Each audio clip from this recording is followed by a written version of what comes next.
আমাদের এটা ন্যায্য অধিকার, আমরা এই ন্যায্য অধিকার আদায়ের জন্য আজকে শান্তিপূর্ণ মানববন্ধন করেছি। আমাদের যেন সরকার এই ন্যায্য আদায় আমাদের জন্য দেয়।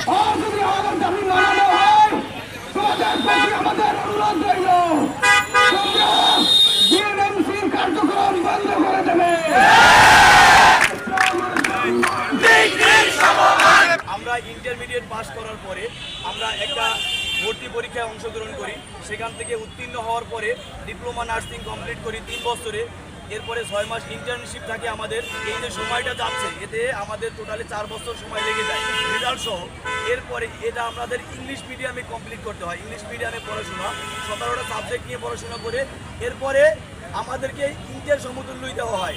এটা সারা বাংলাদেশের প্রতি আমাদের একটা কোশ্চেন রয়ে গেল। ইন্টার পাস করার পরে 4 বছর পড়াশোনা কমপ্লিট করার পরে কিভাবে ইন্টার পাস থাকে, আমরা চাচ্ছি যে অন্তত ডিগ্রি সমতুল্য করা হয় আমাদেরকে।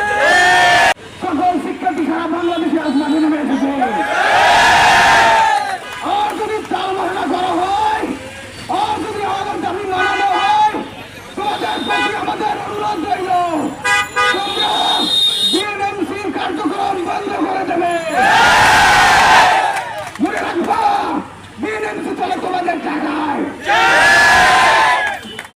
পরবর্তী নির্দেশনা অনুযায়ী যদি ঢাকায় ডাক আসে, সেই ডাকে সাড়া দেওয়ার জন্য তোমরা প্রস্তুত থাকবে। আমরা বিএনএমসিকে বলে দিতে চাই এবং প্রধান উপদেষ্টাকে বলে দিতে চাই, যদি আমাদের দাবি মানা হয়, আর যদি কাল বিলম্ব করা হয়, আর যদি চাল বাহানা করা হয়, আমরা বিএনএমসির কার্যালয় ঘেরাও করতে বাধ্য হব।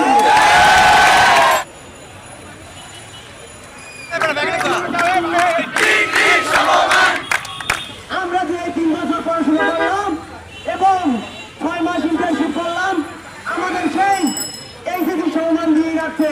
আমরা যে 3 থেকে 4 বছর সময় অতিবাহিত করলাম, এর কোনো সম্মান বিএনএমসি বা বাংলাদেশ নার্সিং ও মিডওয়াইফারি অধিদপ্তর কোনো সম্মান দিচ্ছে না। আমাদের এই আজকের মানববন্ধন থেকে একটাই দাবি, আমাদের diploma in nursing science and midwifery এবং ডিপ্লোমা ইন মিডওয়াইফারিকে যেন ডিগ্রির সম্মান দেওয়া হয়।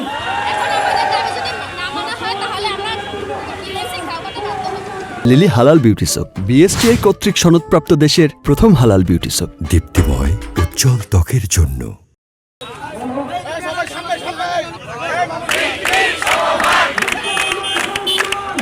আমরা আমাদের পড়াশোনা শেষ করি ইংলিশ মিডিয়ামে এবং শেষ করতে করতে প্রায় 4 বছর সময় লেগে যায়।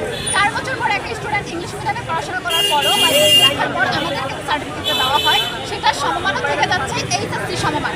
আমরা দেখি বাকি আমাদের আরও একটা কোর্স আছে, তারাও কমপ্লিট করে 4 বছর, কিন্তু তাদের সমমান হচ্ছে স্নাতক সমমান। কিন্তু আমরা এইচএসসি পাস করে আসছি, কিন্তু আমাদের সমমানটা কেন দেওয়া হচ্ছে না? তাই আমাদের এটা ন্যায্য অধিকার, আমরা এই ন্যায্য অধিকার আদায়ের জন্য আজকে শান্তিপূর্ণ মানববন্ধন করেছি। আমাদের যেন সরকার এই ন্যায্য আদায় আমাদের জন্য দেয়, আমাদের আদায় যেন আমরা করে আমরা আমাদের এইচএসসি সমমানটা থেকে ডিগ্রি সমমানে পাস করতে পারি। এই জন্য সরকারের কাছে বিশেষ অনুরোধ জানাচ্ছি। আমাদের একটি দাবি না মেনে নেওয়া হয়, আমরা তাদের একটা আলটিমেটাম দিব এবং সেই আলটিমেটামের পরে আমরা আরো কঠোর কর্মসূচি গ্রহণ করব।